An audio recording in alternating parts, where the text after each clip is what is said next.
अस्सलामुअलैकुम दोस्तों, उम्मीद है कि आप सब खैरियत से होंगे। आज मैं आपको बताऊंगा कि नॉर्मल डिस्ट्रीब्यूशन क्या होती है, कि आप अपने डाटे को नॉर्मली डिस्ट्रीब्यूट कैसे कर सकते हैं। क्योंकि नॉर्मल डिस्ट्रीब्यूशन उस डाटे पर अप्लाई होती है जो डाटा बड़ा कम्प्लेक्स हो, या सिर्फ एक डाटा हो, आपने हज़ारों में डाटा लिया हो, 100 में, 200 में, 500 में, 1000 में आपके पास ऑब्जर्वेशन आई हो। तो बाज़ दफ़ा नहीं डाटा जब एंटर करते हैं तो नॉर्मल डिस्ट्रीब्यूशन जो होती है वो डाटे का मसला बन जाता है। तो आज मैं बताऊंगा आपको कि नॉर्मल डिस्ट्रीब्यूशन आप कैसे चेक कर सकते हैं और उसके बाद कैसे अपने डाटे को नॉर्मली डिस्ट्रीब्यूट कर सकते हैं। चलिए स्टार्ट करते हैं। सबसे पहले मैं बता दूं कि नॉर्मल डिस्ट्रीब्यूशन क्या होती है। इसको हम गॉसियन डिस्ट्रीब्यूशन भी कहते हैं, गॉसियन डिस्ट्रीब्यूशन भी कहते हैं इसको। और ये बताती है हमें जो हमारी यानी मीन्स है, जो एवरेज होती है, उसकी सिमेट्री बताती है। कि जैसे नीचे एक बेल कर्व बनी हुई है, तो ये एक यानी ना आईक्यू टेस्ट था, एग्जांपल दी हुई है कि उसके 100 मार्क्स थे। ठीक है, तो अगर आपका डाटा नॉर्मली डिस्ट्रीब्यूट होगा तो आपका राइट साइड पे भी 50 यानी डिस्ट्रीब्यूट होगा डाटा 50% और 50% राइट साइड पे। तो इसका मतलब है कि आपका डाटा नॉर्मली डिस्ट्रीब्यूट है। अगर तो यानी ये रेशो ना आए, 50-50 ना आए इसके दोनों तरफ ना, तो उसका मतलब है आपका डाटा इक्वली यानी नॉर्मली डिस्ट्रीब्यूट नहीं है। जैसे ये बेल बनी हुई है, मैं भी स्ट्रैट के सॉफ्टवेयर के अंदर लगाऊंगा SPSS के अंदर, तो वहाँ से भी आपको क्लियर हो जाएगा। तो बेसिकली इसका मतलब क्या होता है कि जो आपके डाटा में एरर्स हैं या बहुत कम्प्लेक्स डाटा आपको उसको यानी नॉर्मल डिस्ट्रीब्यूट करना है, तो वहाँ पे यानी ये बड़ा ज़बरदस्त है। अभी स्टार्ट करते हैं सॉफ्टवेयर को। ये सॉफ्टवेयर मेरी वेबसाइट पे पड़ा हुआ है, वहाँ से आप डाउनलोड कर सकते हैं। चलिए मैंने डाटा खोला हुआ है। लास्ट लेक्चर में बताया था आउटलायर्स के बारे में ना, वही वाला डाटा है ये। सिर्फ आउटलायर्स हमने वेट के डाटे से यानी ना रिमूव किए थे, तो हम फर्दर उसी डाटे को आगे यानी करते हैं। तो सबसे पहले आपने चेक करना है अपना यानी कैसे चेक करेंगे कि आपका डाटा नॉर्मली डिस्ट्रीब्यूट है कि नहीं। तो सबसे पहले आपने एनालाइज पे जाना है। ठीक हो गया। एनालाइज के बाद आपने जाना है डिस्क्रिप्टिव स्टैटिस्टिक्स में जाना है और उसके बाद एक्सप्लोर पे जाना है। ठीक हो गया।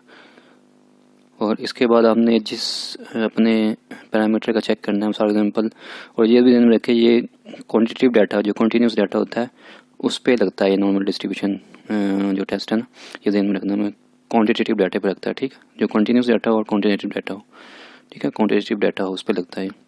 तो लास्ट टाइम मैंने वेट लिया था आउटलायर्स में, तो अभी मैं वेट लेता हूँ। ये मैंने वेट सेलेक्ट किया। इसके बाद स्टैटिस्टिक्स में यानी ना आपने यहाँ पे सिर्फ पहले ये क्लिक हुआ ऑलरेडी, कंटिन्यू करना है इसको। यहाँ पे प्लॉट्स पे क्लिक करना है और यहाँ पे आपने हिस्टोग्राम पे क्लिक करना है, इसको ख़त्म कर देना है और यहाँ पे नॉर्मलिटी प्लॉट्स विद टेस्ट। ठीक हो गया। इसके बाद कंटिन्यू कर देना है और यहाँ पे ध्यान रखना है ये बहुत सिलेक्ट हो, उसके बाद ओके कर देना। ठीक होगा। ये भी डाटा आपका कैलकुलेट हो जाएगा। अब ये इसने टेस्ट कर लिया। अच्छा, इसके ना 2-3 तरीके हैं नॉर्मलिटी चेक करने के ना, कि आपका डाटा नॉर्मल डिस्ट्रीब्यूशन में है कि नहीं है। एक तो ये यूज़ होता है स्क्यूनेस और कोर्टिसिस, लेकिन ये यानी थोड़ा कम्प्लेक्स है, इसलिए मैं इसको नहीं एक्सप्लेन करूँगा आपको। आपके लिए जो इजी है, जो याद रखना भी इजी हो आपके लिए, वो आप यूज़ करें। तो टेस्ट ऑफ नॉर्मलिटी, यहाँ से ये शपीरो बिविल्क टेस्ट, इसको मैं यूज़ करता हूँ। ये बड़ा ईजी है कि अगर तो आपका यानी जो पी की वैल्यू है वो सिग्निफिकेंट आ रही है, यानी पी की वैल्यू लेस देन या इक्वल टू 0.05। ये आपको मैंने लास्ट टाइम में बताया था कि पिछले लेक्चर्स में, कि पी की वैल्यू अगर 0.05 से छोटी हो या इक्वल टू हो तो वो सिग्निफिकेंट होता है। तो यहाँ पे ये 0.05 से छोटी है, तो यानी ये आपका डाटा यानी सिग्निफिकेंट है। यानी इसका जो हाइपोथेसिस ये बनता है कि जो आपका नल हाइपोथेसिस है वो रिजेक्ट हो गया, कि उसमें कोई डिफरेंस नहीं है, और आपका जो अल्टरनेट हाइपोथेसिस है कि इसमें डिफरेंस है, एक्सेप्ट हो गया। तो हमने यानी नॉर्मल डिस्ट्रीब्यूशन में देखना क्या होता है कि हमारा डाटा सिग्निफिकेंट ना हो। ठीक है, लेकिन ये डाटा हमारा सिग्निफिकेंट है। ये आप देख भी सकते हैं नीचे जो हिस्टोग्राम बनी हुई है, तो ये बेल शेप नहीं बना हुआ है कि इक्वली डिस्ट्रीब्यूट नहीं है। ये मैं कर्व लगा के भी डबल क्लिक करें इसके ऊपर और यहाँ से आप bell shape show distribution curve लगा के देख लें। ये देखिए लग गई है, इसको क्लोज कर दें। अब ये देख सकते हैं आप, ये हमारा डाटा यानी यहाँ से बाहर निकला हुआ है, इधर से निकला हुआ है, तो उसकी वजह से ये नॉर्मली डिस्ट्रीब्यूट नहीं है। ठीक है, कि यहाँ से आप चेक कर सकते हैं। तो अब यानी मैं अब स्टार्ट करता हूँ कि आपने डाटे को नॉर्मली या इससे भी आप चेक कर सकते हैं। ये जो नीचे दी हुई है देखें, थोड़ी सी बाइट जा रही है, स्ट्रेट नहीं है। अभी जब मैं नॉर्मल डिस्ट्रीब्यूट करूँगा फिर आप देखना कि बिल्कुल स्ट्रेट लाइन होगी, और ये भी यानी बेल शेप जो कर्व है इसके अंदर होगा सारा डाटा आपका ना। अभी ये बाहर निकला हुआ है और यहाँ से बाहर निकला है, तो ये नॉर्मली डिस्ट्रीब्यूट नहीं है। ठीक हो गया। तो इसमें यानी इसको डिस्ट्रीब्यूट नॉर्मल डिस्ट्रीब्यूशन में कैसे लेके आना है, इसके लिए हमें मीन चाहिए होता है, जो हमारा पैरामीटर है वेट इन केजी, इसका मीन और स्टैंडर्ड डेविएशन यहाँ लिखी हुई है, ये आपने नोट कर लिया, यहीं से देख लेना। तो सबसे पहले आपने, अब मैं बताता हूँ आपको कि आपने डाटे को आप नॉर्मल कैसे करना है। ये तो नॉर्मल नहीं है डाटा, ये जो शपीरो विल्क टेस्ट है जो हमें बताता है कि हमारा डाटा नॉर्मल डिस्ट्रीब्यूट नहीं है। अगर यहाँ पे सिग्निफिकेंट रिजल्ट आ रहे हैं इसका मतलब है आपका डाटा नॉर्मल डिस्ट्रीब्यूट नहीं है। तो अब नॉर्मल कैसे करना है इस डाटे को, चलिए स्टार्ट करते हैं। सबसे पहले आपने जाना है ट्रांसफॉर्म, उसके बाद जाना है रैंक केसेस। ठीक हो गया। इसमें वही जो आपने जिसको करना है वेट इन केजी है, वेट इन केजी इसको यहाँ पे लेके आऊँगा और रैंक टाइप में जाऊँगा। देखिए यहाँ से रैंक ख़त्म कर दूँगा और यहाँ पे फ्रैक्शनल रैंक पे क्लिक करूँगा और इसके बाद कंटिन्यू कर दूँगा। ठीक है, ये 2 स्टेप में होता है, ये पहला स्टेप में कर रहा हूँ, ओके कर दिया। ठीक हो गया, ये फ्रैंक हो गया आपका डाटा, फ्रैक्शनल में आ गया नहीं, ये पहला स्टेप है। उसके बाद दोबारा आपने ट्रांसफॉर्म में जाना है। अच्छा, उसके बाद आपने जाना है ट्रांसफॉर्म में, फिर कंप्यूट वेरिएबल, और इधर से आपने स्टार्ट करना है इन्वर्स DF, और इधर नीचे करना है आपने IDF डॉट नॉर्मल। ध्यान रखिए दोनों मिलते जुलते हैं लेवल्स इसमें ना, आपने ये नॉर्मल वाला सेलेक्ट करना है। ठीक है, उसके बाद ये एरो से आपने ऊपर कर देना है। अच्छा, यहाँ पे आपने जो पहले स्टेप में आपने बनाया है फ्रैक्शनल रैंकिंग, ये वाला सेलेक्ट करना है, सेलेक्ट करके यहाँ से एरो से कर देना। ठीक हो गया, और इधर कोई भी जो नया नाम रखना है आपने रख सकते हैं, नॉर्मल वेट इन केजी में रख देता हूँ, स्पेस नहीं होनी चाहिए बीच में ना।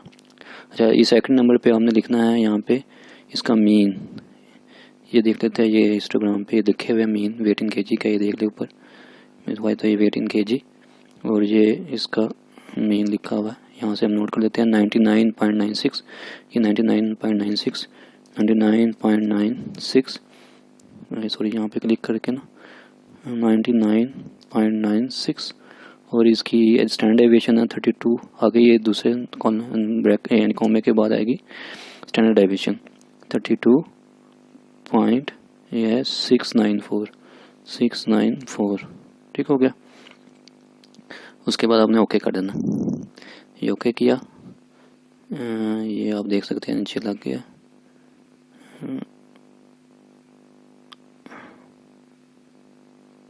हाँ बस ये हो गया आपका, ये दूसरा स्टेप हो गया। उसके बाद आपने करना है दोबारा एनालाइज में जाना है चेक करने के लिए, डिस्क्रिप्टिव में जाना है और आपने एक्सप्लोर में जाना है, और यहाँ पे जो आपने नया बनाया है नॉर्मल वाला, ये नॉर्मल वेट इन केजी, इसको सेलेक्ट कर लेना है।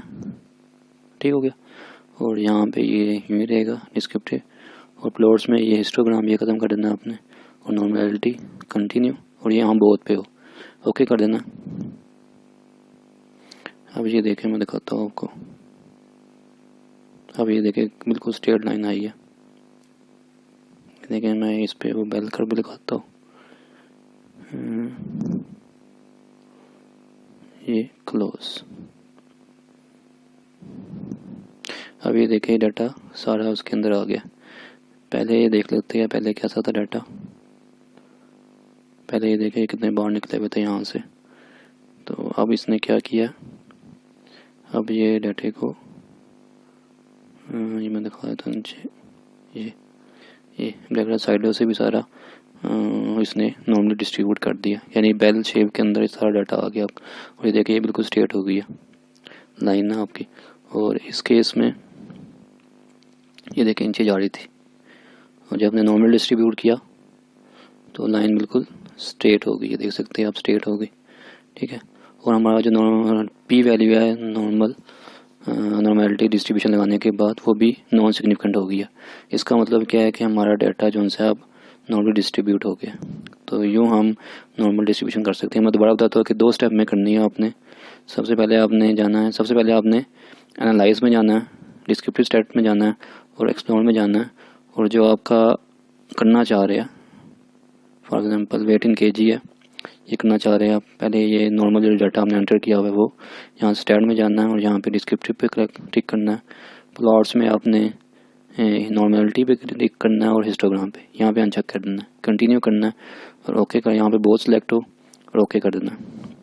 ठीक है, ये इसलिए करते हैं ताकि आपके पास ये एवरेज आपके सामने आ जाए, बाद में उसमें फार्मूले में लिखनी होती है तो आपको ये देखिए ये बन गया। और फिर इस पर कर्व लगानी है तो डबल क्लिक करना है और एलिमेंट्स में जाना है और शो डिस्ट्रीब्यूशन कर्व, इसको क्लोज कर देना, उसको करवाना, ये कर्व लग गई। ठीक हो गया,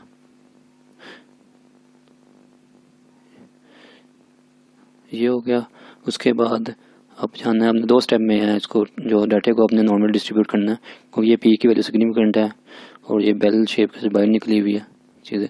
तो हमने 2 फॉर्म में 2 यानी स्टेप है इसके। पहले स्टेप में क्या करना है, ट्रांसफॉर्म करना है, ये जाना है रैंक और इसमें ये ले लिया आपने, रैंक में जाके रैंक को लेकर अनचेक कर देना और फ्रैक्शनल रैंक को सेलेक्ट करना है, कंटिन्यू करना है और ओके कर देना। ये वेट वाला वही वाला है जो आपका पुराना था, यहाँ से हमने लिया वेट इन केजी जो हमने डाटा एंटर किया था। ठीक है, ओके कर देना। जब ओके करेंगे तो एक नया आपके पास वेरिएबल आ जाएगा, मैं दिखा देता हूँ फ्रैक्शन की फॉर्म में ना, ये देखिए ये आ गए फ्रैक्शन। ठीक है, अब आपने जाना है दोबारा ट्रांसफॉर्म में और कंप्यूट वेरिएबल। ठीक है, और इसमें आपने ये मैं सारे अनचेक कर देता ताकि आपको समझने में आसानी हो। ठीक है, सबसे पहले इन्वर्स डीएफ में जाना है आपने और इधर से जाना है आपने आईडीएफ नॉर्मल में, ये एरो से ऊपर ले जाना है। ठीक है, यहाँ पे जो भी लिख दिया आपने, जैसे पहले में लिखा हुआ है नॉर्मल, और यहाँ पे जो आपने फ्रैक्शन वाला किया है वो सिलेक्ट करना है, ये लास्ट वाला फ्रैक्शन वाला किया है ये सिलेक्ट करना है। ठीक है, और इसके बाद यहाँ पे आपने मीन की एवरेज जो मीन निकला हुआ है वो यहाँ से देख लेते हैं। जो मीन निकला हुआ है ये 99 यानी ये आ रहा है 99.96, तो यहाँ पे लिखेंगे 99.96 और जो स्टैंडर्ड एविएशन है वो चेक कर लेंगे यहाँ से, वो है 32.694। ठीक है, उसके बाद ओके कर देंगे। ठीक हो गया, ये दूसरा स्टेप था, जो कह रहा है एग्जिस्ट है तो हमने पहले किया तो ओके करना है इससे। ठीक है, और आप चेक करना है कि हमारा डिस्ट्रीब्यूट हुआ है कि नहीं। यहाँ एनालाइज में जाएंगे और एक्सप्लोर में जाएंगे, इसमें नए वाला जो हमने बनाया ये नॉर्मल वाला, ठीक है, ये बनाया हमने, और यहाँ पे स्टैट में आपने यही करना है, कंटिन्यू।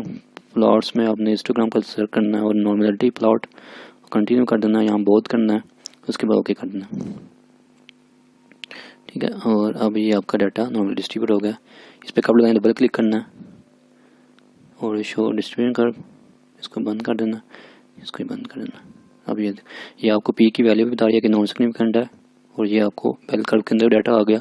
इसका मतलब हमारा डाटा भी नॉर्मल डिस्ट्रीब्यूट हो गया और हमारा जो पी वैल्यू है वो भी नॉन सिग्निफिकेंट होगी।